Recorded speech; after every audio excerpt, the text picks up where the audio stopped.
সোহান সোহান বাইদাসু খেলবা যাবো না? কে? ও রাফিদ। সোহান তো কেবল খেতে বসলো। আসো তুমি একটু গরম গরম রুটি খাও, তারপর দুজনে একসাথে খেলতে যাও। না শাশিমা, খামু না, মুই কেবলই খেয়ে আসনু। আজকে স্কুল ছুটি, তাই সকালে না সোহানকে নিয়ে খেলবা যাবো, তাই আসনু। একটু দাঁড়া, একটু দাঁড়া, আমার বেশিক্ষণ লাগবে না খেতে। দেখে শুনে খাও, এত তাড়াহুড়ো করছো কেন? গলায় আটকে যাবে তো। মা, আমার কিন্তু খাওয়া হয়ে গেছে, আমি এখন রাফিদের সাথে যাই। যাও, কিন্তু দুপুরে আজান দেওয়ার আগে কিন্তু বাড়ি ফিরবা। আচ্ছা ঠিক আছে মা।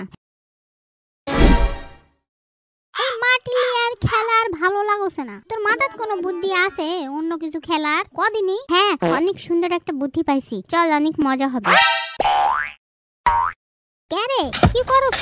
রাস্তার ভিতরে ইনকা করে ওয়াত করছ কে তুই? এখানে একটু খড় দিয়ে ঢেকে দে তো এই জায়গাটা। চল চল, কেউ মনে হয় এদিকেই আসছে, আমরা ওই দেওয়ালটার পিছনে লুকাই।